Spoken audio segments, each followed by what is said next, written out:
¿Qué tal? ¿Cómo están? Muy buenos días. Papi. Bienvenidos, bienvenidos. Soy Juliana Oxenford y esto es Arde Troya. ¿Qué tal programa vamos a tener el día de hoy? Vamos a conversar con el abogado penalista Andy Carrión y vamos a conversar también con Gino Costa a propósito de lo que firmó el día de ayer en una ceremonia impresionante, grande, muy orgullosa ella, ¿no? La presidenta de la República, Dina Boluarte, en Palacio de Gobierno, dándole luz verde a esto que realmente es un atentado absoluto, absoluto, criminal contra aquellas personas que todavía lloran a sus muertos. Me refiero a la ley de amnistía para policías y miembros de las Fuerzas Armadas que fue aprobado por el Congreso de la República y que necesitaba solamente la rúbrica, ¿no? La última instancia que dependía de la jefa de Estado. Y ahí está. ¿Quiénes se encontraban dentro de la ceremonia? Nada menos que el ex jefe del Grupo Colina. Imagínense ustedes. No, un escándalo. De eso y más vamos a hablar, porque el tema es Martín Vizcarra. Pasó la noche en la carceleta del Poder Judicial luego de que se le dictara una orden de prisión preventiva de 5 meses. El Ministerio Público, la Fiscalía, había pedido 6 y dijeron no, 6 mucho, 4 poco, se va 5. Esto no quiere decir que esté condenado. Esto no es un adelanto de sentencia. Esta es una figura que creo yo se debería de utilizar de manera excepcional, pero desgraciadamente en un país como el Perú, donde la administración de justicia funciona tan lento y los castigos reales, las condenas demoran tantísimo en llegar, una manera de que el Ministerio Público, que es el que se encarga de investigar, tenga la seguridad de que la persona implicada no se escape, no se mude, no deje de asistir a las citaciones, es, ok, te mando a la cárcel mientras nosotros seguimos indagando. Y eso no está bien. O sea, si es un caso extremo, se explica que hay que acceder a esta figura. Pero en el caso de Martín Vizcarra, ha estado yendo a todas las audiencias. De hecho, sigue haciendo proselitismo, por lo menos hasta ayer.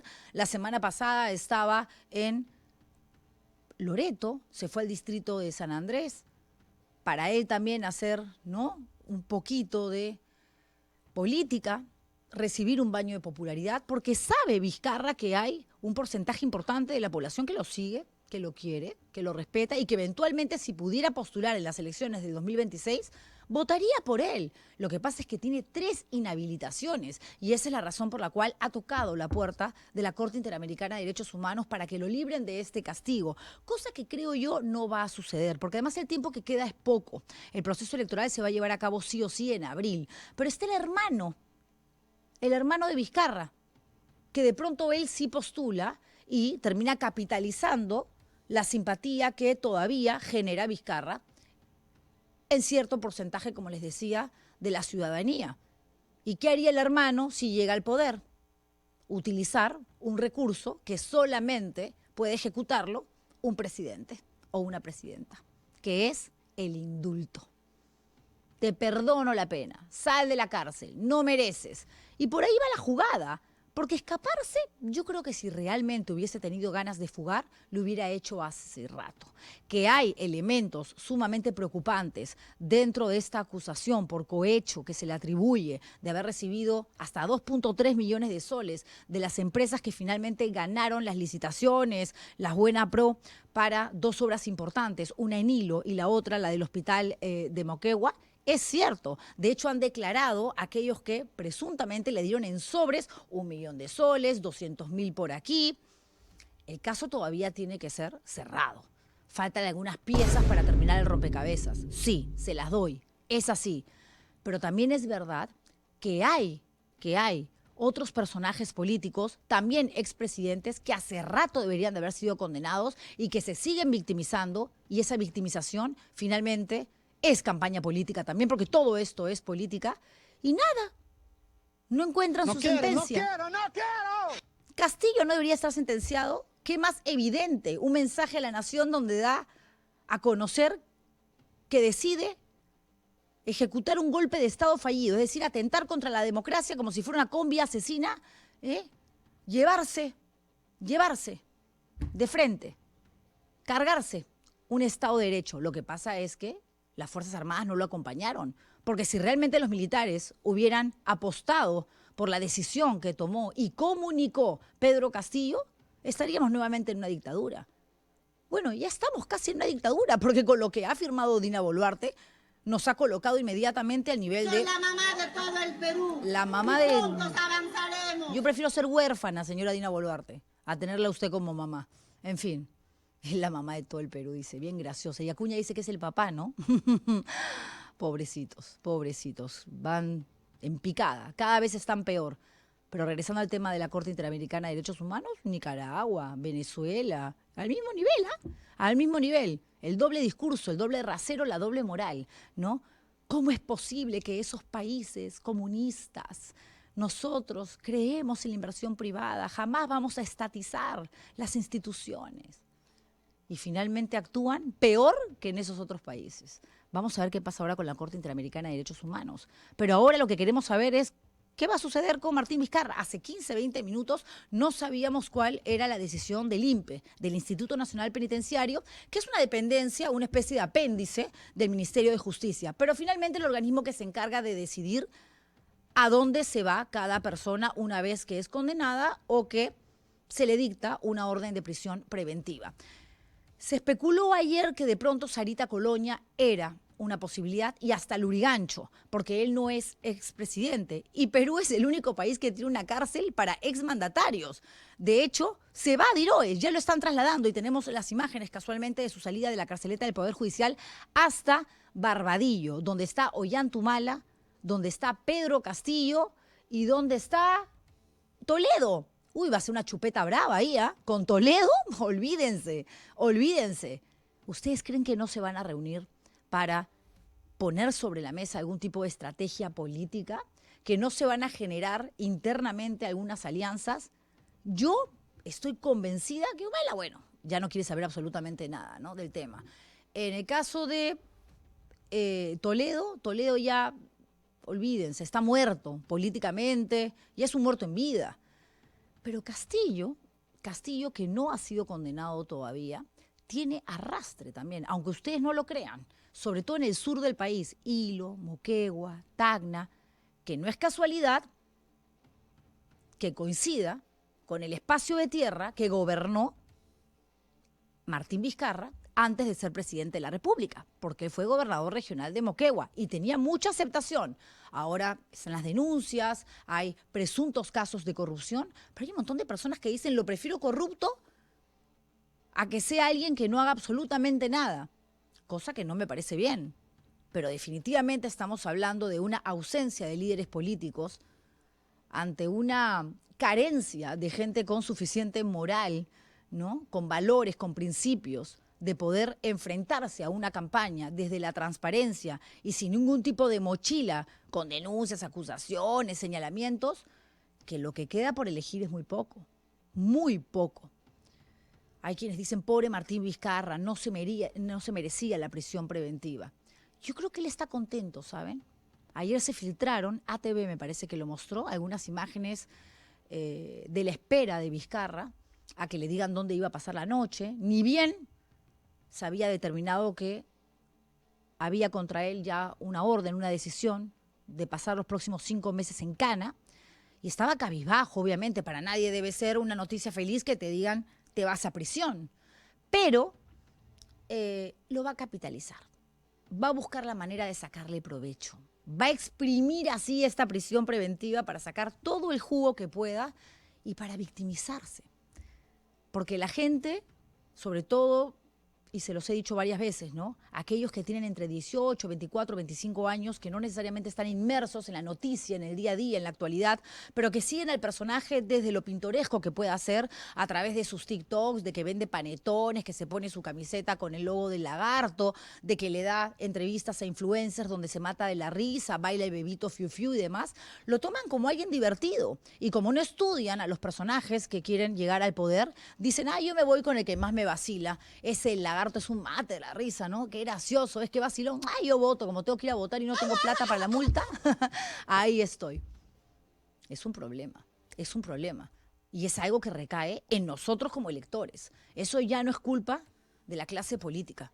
Tenemos la sartén por el mango, somos nosotros los que decidimos quiénes nos representan y quiénes no. Entonces, a leer un poquito, a indagar un poquito, a enterarnos qué hay detrás de todos aquellos que quieren entrar a Palacio de Gobierno o que en abril quieran regresar muchos al Congreso de la República en calidad de senadores, repetir el plato, o los nuevos que ingresarán como diputados, pero finalmente de los mismos partidos donde están los mochasueldos, los niños y los que han sido protagonistas de los peores escándalos de los últimos tiempos, llevando al Congreso de la República a su nivel más miserable de la historia del país. Y lo digo sin roche, por más de que después ningún congresista quiera venir al programa, lo lamento, lo lamento. Acá mi productora sufre todos los días, me dice Juliana, pero no quiere, dice que contigo no, bueno, lo lamento. Yanel, lo siento, yo sé que es una chamba difícil, no es fácil trabajar conmigo, estar conmigo, pero no voy a ceder de ninguna manera a las exigencias de un congresista que encima te pide, te exige preguntas de antemano. ¿Qué me va a preguntar? ¿De qué vamos a hablar? Tú tranquila, tranquilo, siéntate nomás y ahí vemos. En la cancha se determina no necesariamente quién gana o quién pierde, porque una entrevista no es una guerra. Una entrevista es un intercambio de preguntas, respuestas, repreguntas también, y la gente obviamente saca conclusiones y determina si el que está del otro lado está mintiendo, es lo suficientemente inteligente o realmente se trata de un pelele, de un bobolón que no debería jamás volver a tentar un cargo público. En fin, ya está con nosotros conectado el doctor Andy Carrión. Él es penalista y nos va a hablar acerca de la situación de Martín Vizcarra, porque obviamente va a apelar. Y va a apelar en medio, creo yo, de un contexto de victimización nunca antes visto. Doctor Carrión, ¿cómo le va? Buenos días, bienvenido a Retroya. Muy buenos días, Juliana. Gracias por la invitación. A usted, a ver, lo mandaron 5 meses a prisión. Esta figura es... creo yo, útil en la medida de que efectivamente se trate de alguien que no participe en las audiencias, que se muda constantemente sin dejar algún tipo de registro en el Ministerio Público de que está cambiando de domicilio, que no tiene arraigo familiar. ¿Cree usted que es el caso de Martín Vizcarra? El juez ha señalado que sí, que el caso de Martín Vizcarra implica un peligro de sustracción de la persecución Ujú. pública, dicho en términos más coloquiales, peligro de fuga, de que no afrontaría una sentencia inminente, Juliana, que ya debería de tomarse en 1 o 2 meses como máximo. Ujú. Debemos advertir de que en este caso el juez ha señalado dos graves inconvenientes en los arraigos de Martín Vizcarra. El primero de ellos, relacionado al tema familiar, el juez señaló de que al no existir personas dependientes de Martín Vizcarra, pues simplemente no se podría corroborar el arraigo familiar. Ajá. Y en segundo lugar, y que es lo más grave, que no existiría en su caso un arraigo laboral porque dolosamente habría instrumentalizado la conformación de ciertas empresas familiares de cara únicamente a justificar un arraigo inexistente ante la judicatura. Y en segundo lugar, también vinculado al tema laboral, que él al ser secretario general percibiría un emolumento por parte de ese partido, pero que en rigor no desplegaría ningún acto propio laboral que pueda justificar un solo pago que le realizó por parte del partido durante toda su existencia. Sí, Entonces, yo creo que aquí lo que ha hecho el juez es transformar el desarraigo laboral en un peligro de obstrucción, es decir, generarse pruebas de manera irregular para sustentar un arraigo laboral ante el juzgado. doctor Carrión, pero con respecto al arraigo familiar, el hecho de que tenga hijos mayores de edad que ya no dependen económicamente de él, ¿es justo que lo convierta en una persona vulnerable, susceptible a irse a prisión de manera preventiva? Porque esto obviamente se convierte en una injusticia o en un asunto desproporcionado para aquellos que están en una situación similar y que tienen hijos grandes, con referencia a aquellos que tienen niños que todavía dependen a todo nivel de los padres. Sí, yo creo que aquí, y contradiciendo lo que dijo el juez, desde mi perspectiva, no debería de haberse afirmado un desarraigo familiar, Ujú. porque como tú bien señalas, hay personas que incluso son solteras y por el solo hecho de tener ninguna persona dependiente o no tengan padres, no significa de que van a fugar, por el Ujú. solo hecho de tener u ostentar esa calidad familiar.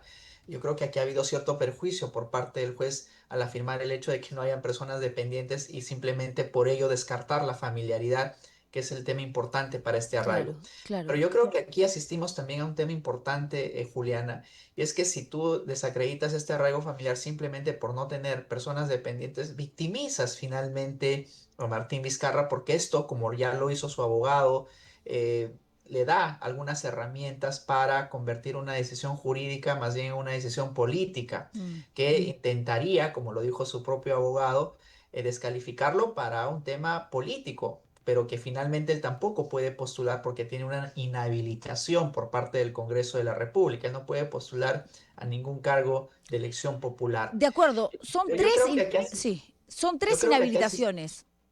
son tres inhabilitaciones, Juliana, pero yo creo que aquí estamos asistiendo a una tendencia judicial que intenta impedir, Juliana, que aquellas personas que inminentemente van a ser condenadas tengan la posibilidad de fugar. Y estamos hablando de casos que ya han sucedido, y nuestros Apariachi, Iván Noguera o algunos otros que tuvieron la oportunidad de fugar previo a una sentencia o incluso previo a la lectura de una resolución como la de prisión preventiva. Yo creo que ha sido muy débil el argumento esbozado por el juez. Y recordemos, Juliana, de que ha habido una decisión previa en la que otro juez, un Ujú. juez Alcócer, en realidad nunca advirtió ningún peligro de fuga. Y es por eso que en una primera oportunidad solo le impusieron la comparecencia con ciertas restricciones, por ejemplo, no salir del país. Y aún con esa decisión, Martín Vizcarra nunca se sustrajo de la persecución pública. Entonces, yo creo que hubiera sido loable de que el juez desarrolle un poco más minuciosamente a qué se refiere con personas dependientes, por ejemplo, en el ámbito familiar, porque lo Ujú. ha dejado así en el aire. Y en segundo lugar, de que tampoco las empresas familiares son sustentables como arraigo familiar, porque recordemos de que en nuestro país, en rigor, muchas de las empresas que se conforman son empresas familiares. Claro. Lo que el juez adopta en rigor es la oportunidad de la conformación de esta empresa, ¿no? Y justamente en el proceso en el cual se le solicitaba una prisión preventiva. ¿Usted cree que la prisión preventiva sea el adelanto de lo que sucedería en el transcurso de los próximos meses, que realmente haya una condena en contra de Martín Vizcarra? Él, cuando llega ayer al Poder Judicial para participar de esta audiencia, se presenta como una persona muy segura, dice que no lo van a mandar a prisión. Claro, una cosa es lo que manifiestes públicamente y otra lo que se demostró después, que él había grabado con anticipación un video sabiendo que una de las alternativas evidentemente era que lo trasladaran a la cárcel, que finalmente fue lo que sucedió. Pero a ver, la prisión preventiva debería de ser, creo yo, una excepción a la norma, pero en el país se dan más prisiones preventivas que sentencias, que condenas firmes. Y eso es gravísimo, porque eso debilita, creo yo, el aparato judicial. No sé qué opina usted, la administración de justicia. De hecho, en las cárceles, Juliana, si uno puede hablar de porcentajes, existe un alto nivel porcentual de personas internadas en los penales que no tienen ninguna resolución firme, Sí. ninguna sentencia condenatoria firme. Y eso es el indicativo, es el diagnóstico de lo que tú precisamente acabas de comentar. Pero la prisión preventiva debe de ser en rigor, Juliana, súper excepcional. De hecho, han habido ya tendencias dentro de la propia Corte Suprema o incluso en el Tribunal Constitucional que advirtieron que debe ser muy excepcional la imposición de este tipo de medidas. Recordemos, Juliana, nos guste o no, que en su oportunidad Keiko Fujimori, por ejemplo, afrontó hasta 3 pedidos de prisión preventiva. Y hasta el día de hoy sigue enfrentando sus investigaciones, no se ha fugado del país. Y claro, a partir de este caso es de que se ha ido restringiendo la imposición de prisiones preventivas. Ujú. Pero ojo que, Juliana, esta decisión se ha tomado el día de ayer en primera instancia. Está habilitada todavía la posibilidad de que el caso sea reevaluado, analizado en una segunda instancia. Veamos si los jueces superiores están de acuerdo con esta decisión que ha emitido el juez Chávez Tamaris, Ujú. pero yo creo que el tema del desarraigo familiar ha sido absolutamente insuficiente. Ok. ¿No? Y es tener prejuicios respecto a ciertas Sí. conformaciones familiares y lo que sí va a tener que hacer la sala es un ejercicio del por qué las empresas Mm, familiares no podrían ser invocadas como un tipo de arraigo cuando claro. en nuestro país existe alto porcentaje de ese tipo de conformación Sí. empresarial. Importante decir que además no pasa este análisis por gustos o simpatías políticas, ¿no? Yo recuerdo que cuando se le dictaba una y otra vez prisión preventiva para Keiko Fujimori, manifesté abiertamente que me parecía injusto. En todo caso, si hay un expediente tan bien investigado y tan adelantado, que venga una condena, si es culpable, que venga una sentencia. Hay un juicio oral que ha retrocedido, prácticamente ha regresado a foja cero, se ha iniciado nuevamente todo un trámite.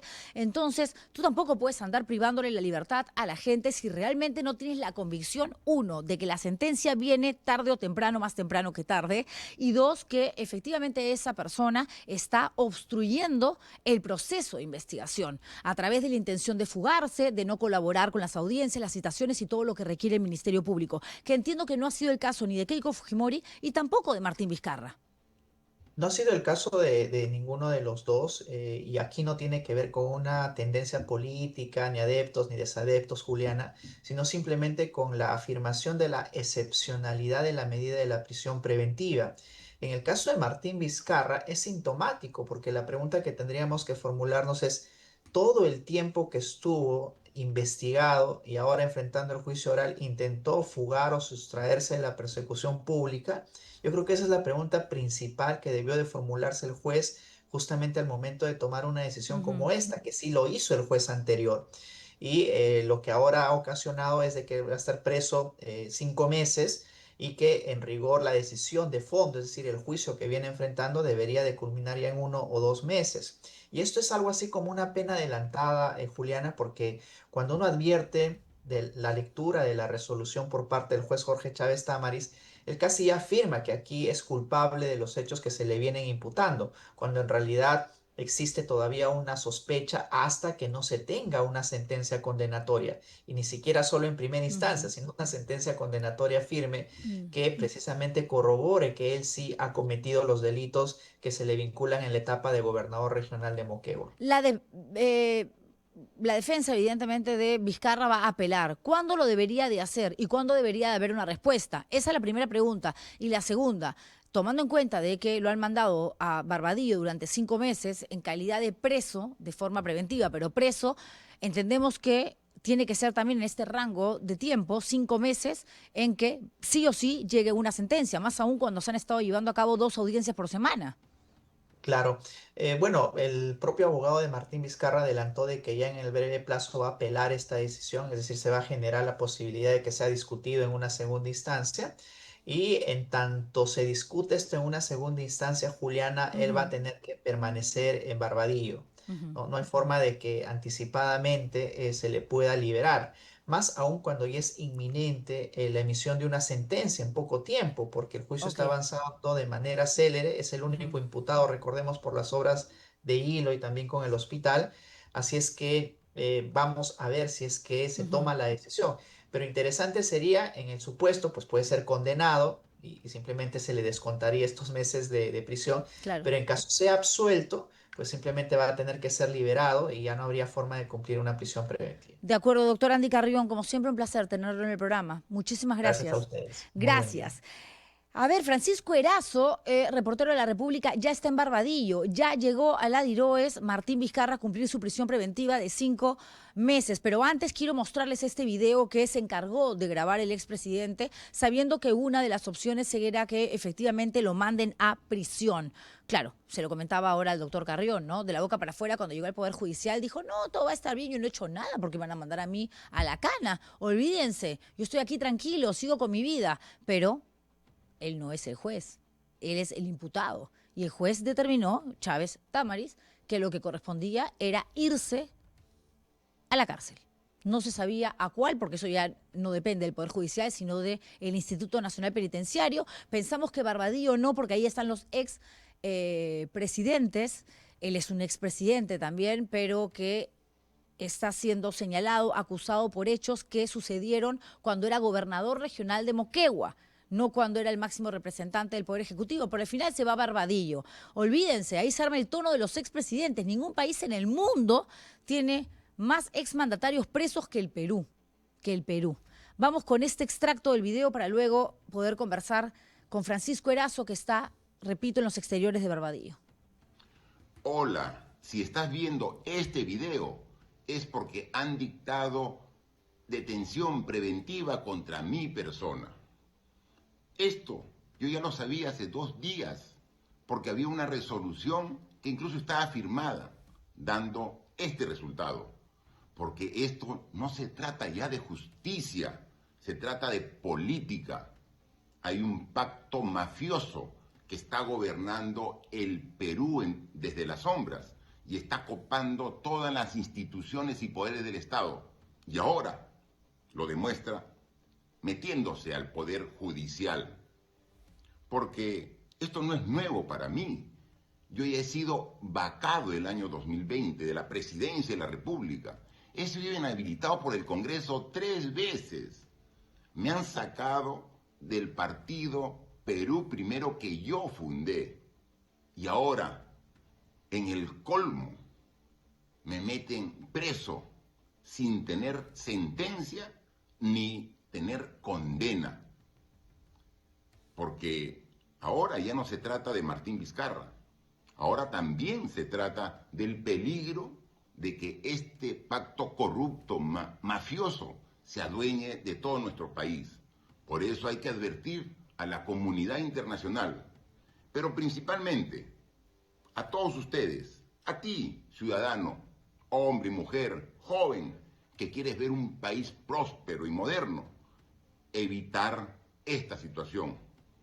Es el momento de levantar la voz y luchar entre todos para salvar nuestra democracia y conducir al país por la senda del progreso y desarrollo que todos nos merecemos. Ya basta de este pacto mafioso y corrupto que nos está gobernando y que se está adueñando de todo el Perú. Escucharlo hablar de corrupción e indignarse cuando se le imputa el delito de cohecho, que es sobornos, haber recibido coimas, es, digamos, un poco indignante, ¿no? Y bueno, hasta el último haciendo campaña, hablando del Perú, que necesitábamos atención, hombre y mujer. Bueno, ya está en Barbadillo y allí también se encuentra Francisco Erazo, corresponsal reportero de La República. Francisco, ¿me escuchas? Buenos días. Juliana, ¿qué tal? Muy buenos días. Te escucho fuerte y claro, pues hace unos momentos Martín Vizcarra ingresó al penal de Barbadillo desde el Poder Judicial. Pues recordemos, como ya lo venías comentando tú, el día de ayer se declaró 5 meses de prisión preventiva contra el exmandatario. Y algo curioso, Juliana, es que con Martín Vizcarra ya serían 5 presidentes que han pisado un penal aquí en el país. Alberto Fujimori, Humala, Toledo, Pedro Pablo Kuczynski, Castillo, que también se encuentra aquí en el penal de Barbadillo, y ya con Martín Vizcarra 6. serían 5. No, 6. Tú lo comentabas. 6. Claro, Fujimori claro sí, se murió 6. y a PPK lo mandaron a su casa, pero 6 han pasado por Claro, Barbadillo. claro, pero ya quitando a Fujimori, pues porque ya se dio su fallecimiento, serían 5. Pero también, Julián, algo que tú comentabas, ¿no? Ha sido acusado por cohecho pasivo, por haber recibido coimas de 2 casos importantes. El primero, el proyecto de irrigación en Lomas de Hilo, y el segundo, la ampliación del Hospital Regional de Moquegua, donde en el primero habría recibido coimas de casi 2.3 millones de soles, y en el segundo poco más de 1 millón de soles, donde estaría involucrada la empresa Obrainsa. Y también la empresa ICSA, que siguen además trabajando con el Estado. Con ellas no hay problema. Han admitido sus representantes que efectivamente le han dado plata sucia, que han pagado coimas, sobornos a Martín Vizcarra. Lo que falta encontrar es la prueba de la recepción de ese dinero, pero ellos siguen contratando evidentemente con el sector público porque se libraron a raíz de la colaboración, de la manera activa con la que han estado ayudando al Ministerio Público en esta investigación, de que los saquen de la lista de los proveedores. Con ellos no pasa absolutamente nada. Queremos saber qué pasa con Vizcarra. Me imagino que llegó, ¿no? Y como hemos visto en las imágenes, resguardado por un cordón policial bastante grande. ¿Qué es lo que corresponde ahora mismo? Ni bien ingresa a Barbadillo. Claro, lo que ha pasado con Vizcarra es que, por ejemplo, desde horas de la mañana, un pequeño grupo de Perú Primero lo acompañó a las afueras del Poder Judicial, y de hecho ahí se presentó su hermano Mario Vizcarra, quien señaló que su hermano sería un perseguido político, ¿no? Recordemos que Vizcarra, desde que ha pasado todo este juicio, ha sostenido este discurso de ser un perseguido político. También aquí a las afueras del penal de Barbadillo hay un pequeño grupo de simpatizantes de Perú Primero, alrededor de 10 personas, que están a la espera de si llegase el abogado de Martín Vizcarra, Erwin Sicha. Entendemos que en este momento Martín Vizcarra ya se encuentra al interior del penal de Barbadillo para pasar un breve registro de identidad y ya posteriormente hacer su ingreso a lo que viene a ser la celda que le correspondería. Francisco, ¿se sabe algo de eso de la celda? Porque, claro, entendemos que Barbadillo no es muy grande, fue creado para recibir a expresidentes, pero nadie imaginó que íbamos a tener a 4 en simultáneo internados ahí. O sea, ya está ocupando su espacio Toledo, Ollantumala, Pedro Castillo, y creo que solamente queda un lugar suelto, un espacio donde podría ingresar Martín Vizcarra, que es el que está más cerca, casualmente, a la celda de Pedro Castillo. ¿Es así? Sí, Juliana, como tú lo comentas, nosotros consultábamos esa información con personas dentro del Poder Judicial y nos confirmaban que esa celda que queda cerca al exmandatario Pedro Castillo sería ocupada por Martín Vizcarra. Bueno, perfecto para que puedan hacer amistad, ¿no? Porque en muchos puntos, de hecho, concuerdan. Y además, tanto Castillo como Martín Vizcarra, guste o no, todavía tienen un arrastre popular. No voy a decir altísimo, porque en este país hablar de alguien que genere 40, 50% de simpatía, que en las encuestas aparezca como alguien realmente inalcanzable, 60, 70, es algo que no tenemos desde los últimos 30, 35 años. Pero ya tener un 4 o 5% es un montón. En el Perú es un montón. Dime, Francisco. Algo que tú comentas sobre este alcance popular, y es algo que influyó mucho en la sentencia del juez, porque Martín Vizcarra venía haciendo varios viajes al interior del país, y eso fue lo que hizo que el juez diga que representa un peligro de fuga por parte de Martín Vizcarra, lo que se tomó mucho en cuenta al momento de dictar 5 meses de prisión preventiva contra el exmandatario. Perfecto, estaremos al tanto de lo que suceda. Lo más seguro es que en el transcurso de los próximos minutos, no creo que horas, llegue el abogado para poder acompañarlo en ya todo el trámite burocrático, control de identidad, le hacen un chequeo médico para que exista un informe sobre las condiciones en las que él está ingresando a prisión. Y bueno, se filtrará, como siempre, alguna foto, alguna imagen del lugar donde pasará sus días los próximos 5 meses. Muchísimas gracias, Francisco Erazo, informándonos desde los exteriores de Barbadillo, también conocido como la Diroes.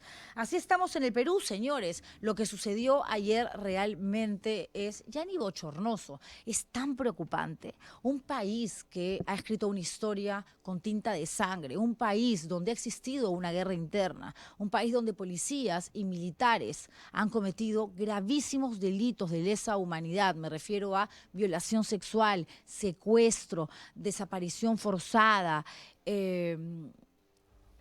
asesinatos, obviamente. Entre 1980 y 2000 quedan impunes. El Congreso de la República ya había aprobado esta ley de impunidad. Faltaba, obviamente, la rúbrica, ¿no?, de la Presidenta de la República para que esto salga publicado en el Diario Oficial del Peruano y empiece a ejecutarse de inmediato. Algo importante que contarles, que decirles, que explicarles es lo siguiente. Urresti, por ejemplo, que está en la cárcel, ha sido condenado por supuestamente haber participado como autor mediato de la muerte del periodista de Caretas, Hugo Bustíos. Como sucedió entre 1980 y 2000, él podría salir en libertad. Y lo mismo algunos exintegrantes de Colina y varios otros que participaron, ¿no?, en la muerte de inocentes con uniforme, utilizando el traje de la policía, de las Fuerzas Armadas, ya sean marinos, FABs, etcétera. Lo cierto es que no van a liberar a todos o no van a limpiar todos los procesos de la noche a la mañana. Esto se va a manejar desde la individualidad. Es decir, yo estoy condenado por haber violado a 50 mujeres campesinas. Eso se ha demostrado y por eso estoy en la cárcel. Pero ahora, como existe esta ley, le voy a pedir a mi abogado que presente mi expediente al juzgado X y ese juez va a determinar si efectivamente le hace caso a esta ley, que es un atropello a los derechos humanos, o realmente se pone en el lugar donde corresponde. De ninguna manera. Nosotros tenemos un convenio que hay que respetar con la Corte Interamericana de Derechos Humanos. Y además, la Corte ya se había pronunciado al respecto y había manifestado su disconformidad, su molestia por esto que ya había hecho el Congreso de la República. De pronto, creo yo, aspirando, creyendo, teniendo un poco de fe de que Dina Boluarte no firmaría esta locura. Pero no solamente chantó su firma ayer la Presidenta de la República en una tremenda ceremonia en Palacio de Gobierno. Lo hizo entre risas, aplausos y acompañada de varios que son felices cada vez que están frente a una situación donde se vulnera todo aquello que tiene que ver con los derechos humanos.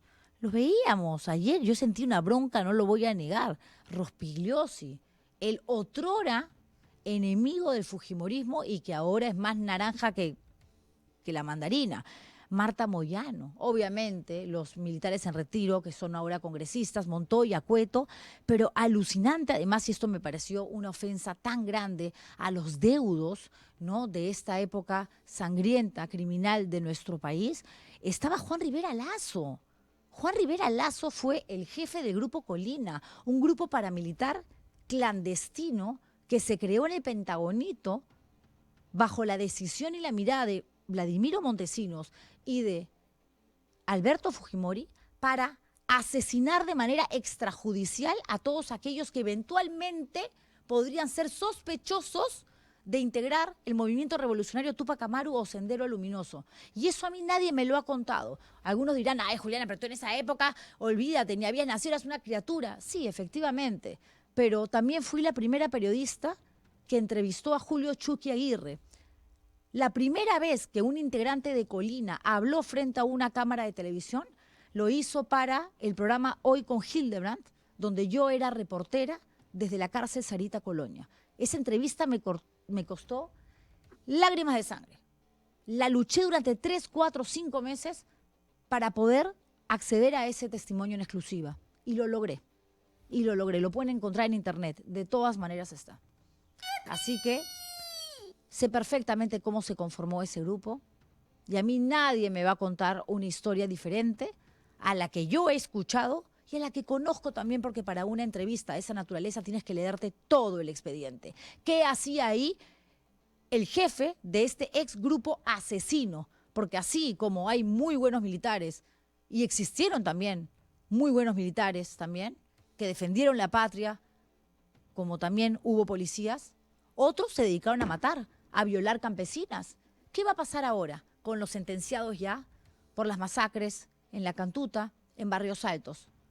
Todos los abogados se van a poner las pilas y van a tocar la puerta de los juzgados en el Poder Judicial diciendo, ya, liberen al mío, liberen al mío. Ahí es cuando vamos a ver qué clases de jueces tenemos.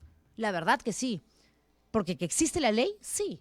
Es cierto, ya está la ley firmada por Dina Boluarte.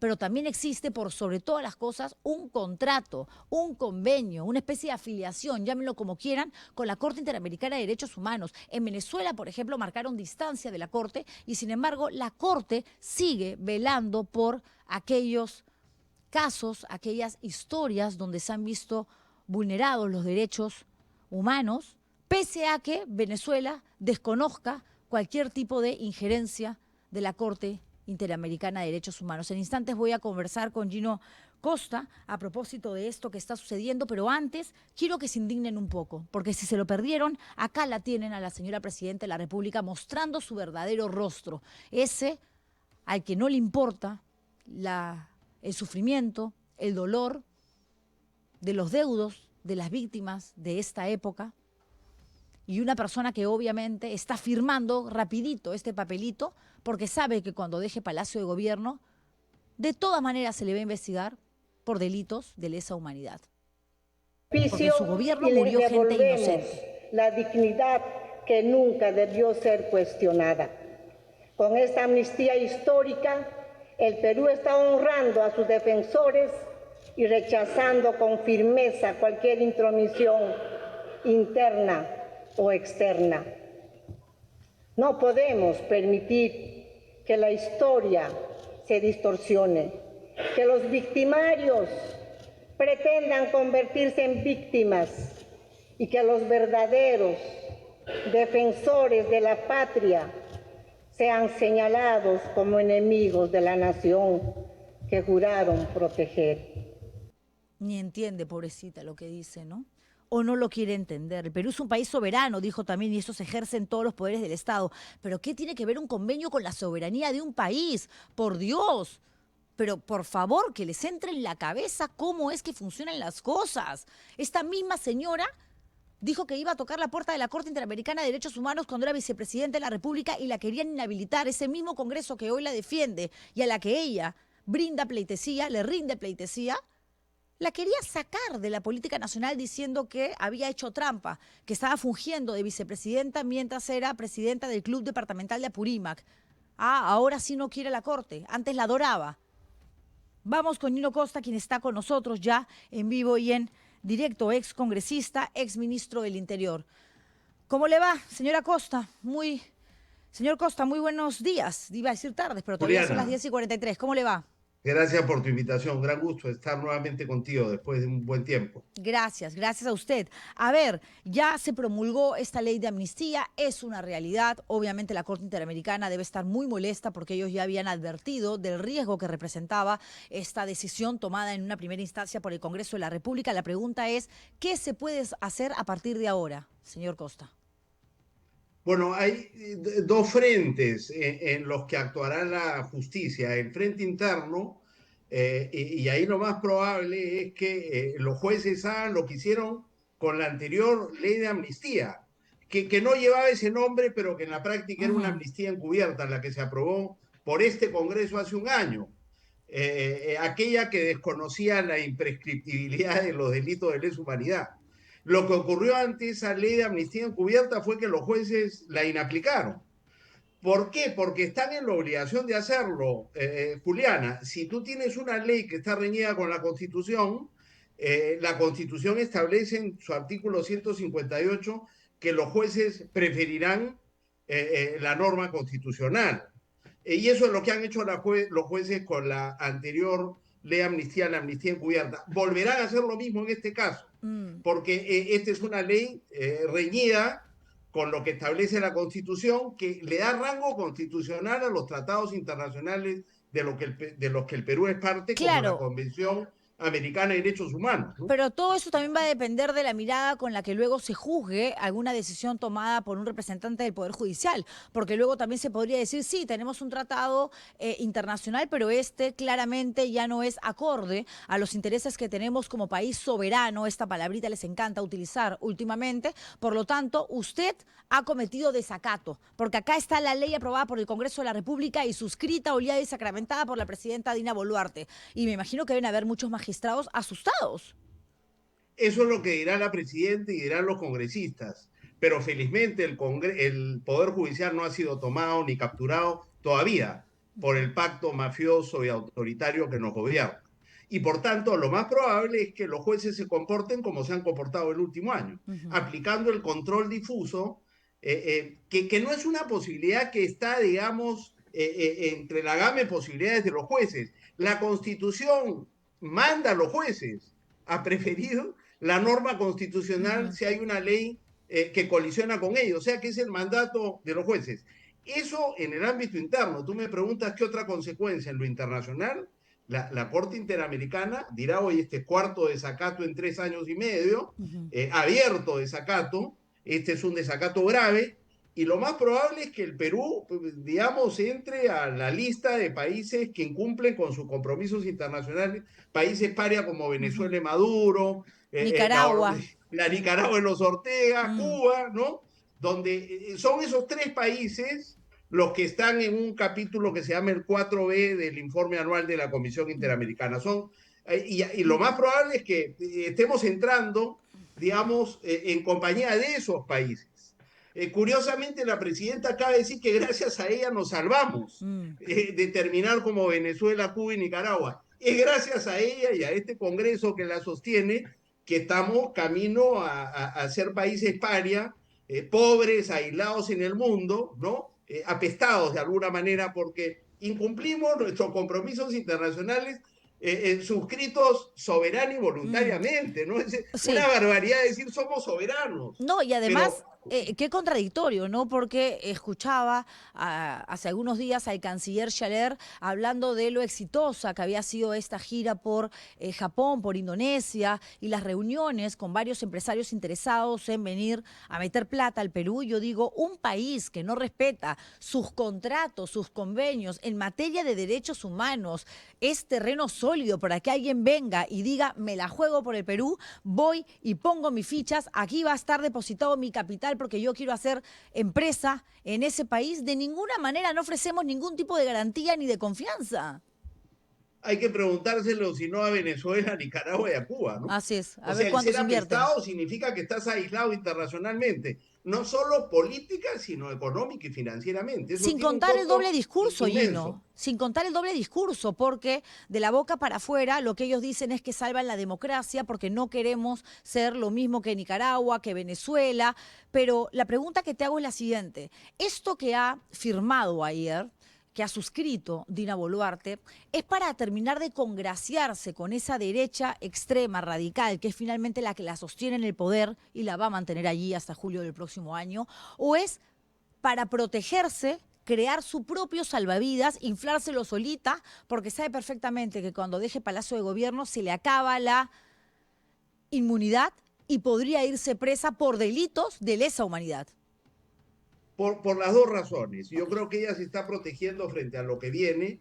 No tiene cómo protegerse porque incluso si Perú se va del sistema interamericano, sí, los hechos que le preocupan a ella, que fueron las muertes en las masacres posteriores a su asunción de mando, de todas maneras quedarán bajo el ámbito del sistema interamericano, la Comisión y la Corte, porque se denuncia, digamos, el tratado y solo esa denuncia solo entra en vigencia un año después.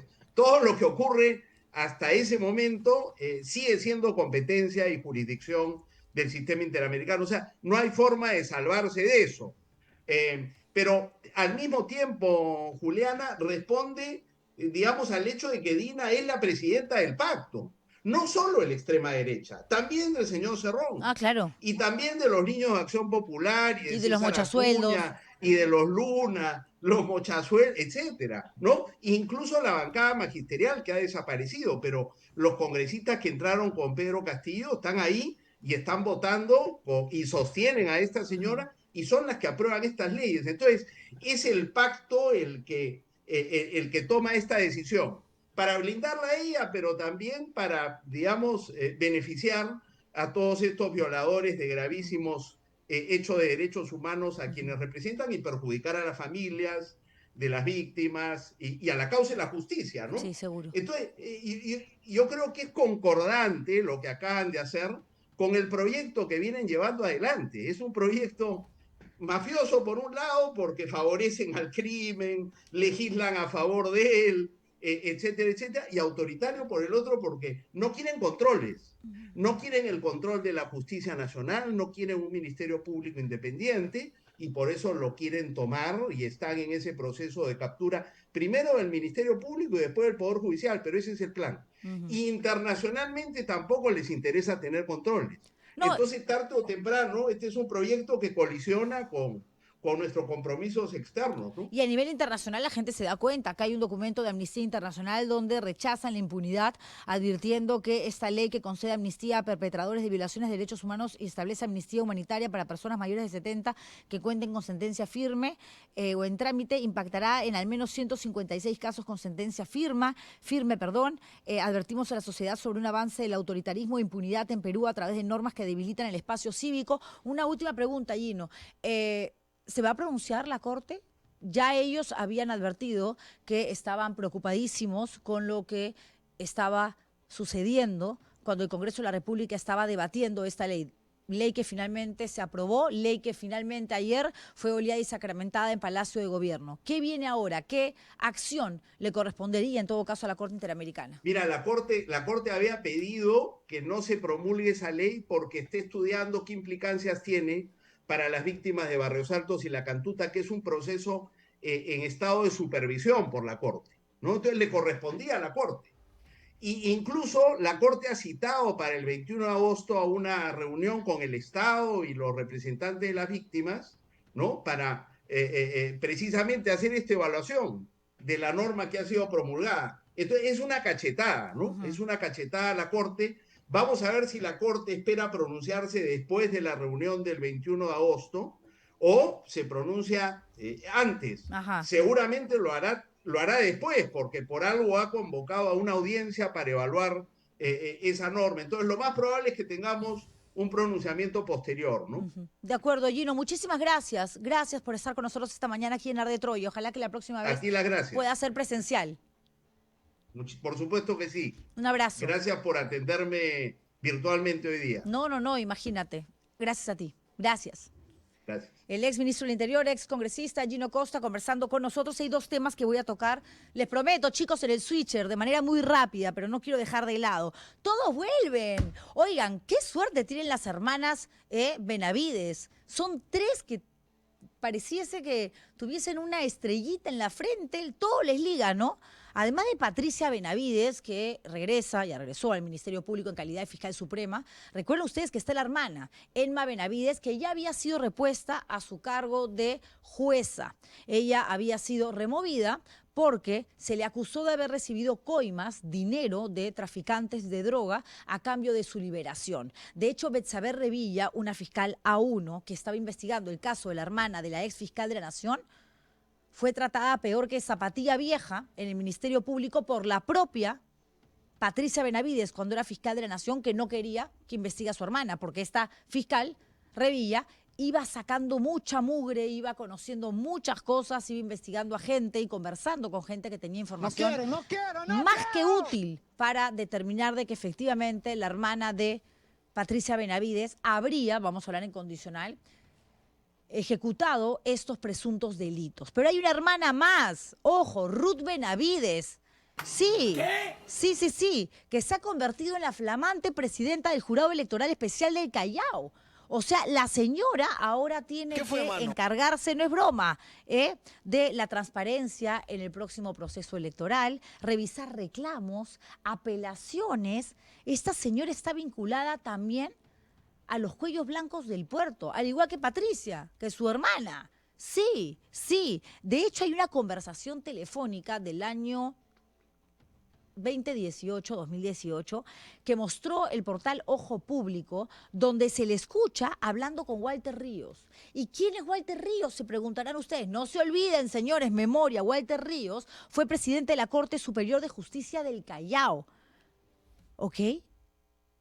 Una de las cabezas de esta presunta organización. Y en la llamadita hablan para mover a una jueza, cambiar a una jueza de lugar, de chamba, de oficina, de despacho, de nombre Rocío Vázquez. ¿Cuál era la justificación? Falta de productividad. El mismo floro que utilizó, el mismo discurso, Patricia Benavides para sacar a la doctora Revilla que investigaba a su hermana. No, yo no lo estoy haciendo porque investiga a mi hermana. ¿Cómo van a creer eso de mí? Lo hago porque la señora en realidad no está produciendo como necesitamos y hay muchos expedientes detenidos en pausa en el Ministerio Público. Casualmente esa doctora Revilla era de las que más rápido trabajaba, de las que más desarrollaba, de la que más aterrizaba en los expedientes que tenía a su cargo. La movió porque le estaba encontrando basura y media la hermana, y esa es la verdad. Y luego estos audios donde la otra hermana de Patricia Benavides conversa con Walter Ríos para mover a esta jueza. Le decía a Walter Ríos, hermanita, dime. Todos eran hermanitos, ¿no? Por eso el famoso hermanito es César Inostroza, que se fugó y se está dando la gran vida en Europa. Y ella respondía, hermanito lindo. ¡Ah, caramba! ¡Qué nivel de confianza! Ya tendré el teléfono y decir hermanito lindo es porque hace rato vienes pidiendo o recibiendo favores y porque obviamente no estás en el lado correcto de la historia, ¿no? En fin, parece que es una familia un poco o suertuda o, no sé, formada bajo los mismos criterios, ¿no? Ojo, Ruth Benavides también está dentro del caso de la supuesta contratación irregular de 242 trabajadores en la Corte Superior de Justicia del Callao, ¿ah? Sí, y tienen los mismos amigos, porque se intercambian a los funcionarios públicos. Ah, este trabajó conmigo, es buena gente, ya pásamelo. Este, es alucinante, alucinante. Ay. Bueno, si realmente se han portado mal, si verdaderamente han cometido delitos, si verdaderamente tienen cosas por pagar a la justicia, caerán. El éxito y la suerte no les puede durar siempre. El karma existe. Lo que mal empieza, mal acaba. ¿O no, chicos? Voy a poner mi humo acá, que ni me lo han prendido, miren, ya ni bola me dan. La primera semana tú eres la engreída, Juliana, te queremos, llegaba y habían pancartas acá, bienvenida a la República, Juliana, te necesitamos, gracias, chicos, cuánto amor. La segunda, tercera semana, hola, Juli, ¿cómo estás? Ahora tengo que rogar para que me pongan música y poder bailar un poquito antes de salir en vivo, que es lo único que me desestresa. Eso sí me mandan, ¿no? Antes de que Antes de que me manden el corte para finalizar este programa, vamos un ratito nomás con César Acuña. No le preguntan por los casos de corrupción. De hecho, hay fuertes denuncias que lo involucran a él directamente o a su partido, que es Alianza para el Progreso. ¡No te lo puedo creer! Sí, créemelo, porque ahora ha salido, no ha tenido mejor excusa que hablar de la Biblia, de Dios, que Dios lo cuida porque Él es bueno y porque a Él no le va a pasar nada. Pobre hombre. Dios me dijo, no, ahí no más. Dios me dijo, ya no, mejor ahí no más. Dios en palabras me dijo, descuida, te voy a cuidar. Así me dijo. Dios me dijo, descuida, yo estoy a tu lado y haré que hagan justicia. Espérame. No estoy solo. Estoy con un gran asesor, Dios. Ah, o sea, no es un creyente que le habla a Dios entendiendo que un ser supremo que tiene que atender a todos los creyentes y a los no creyentes no va a estar comunicándose contigo. No, el Señor tiene tanta plata y se cree tan poderoso, tan omnipotente que recibe de frente el comunicado de Dios. No estás solo, hermano, cuídate. Todo lo que está diciendo a este grupo de personas que forman parte de la trinchera de enemigos políticos que te has ganado por ser tan bueno, está aquí contigo, no te va a pasar nada. ¿Por qué usan el nombre de Dios? ¿Por qué siempre traer al discurso la religión, los temas espirituales, como si eso de algo te pudiese servir? Sí, personalmente creo que sí te puede servir, tener fe, creer en algo, en alguien, pero de ahí a que eso te salve de que te sentencien, te condenen, te abran un proceso por cualquier tipo de delito, no pues, no hay que caer tan bajo.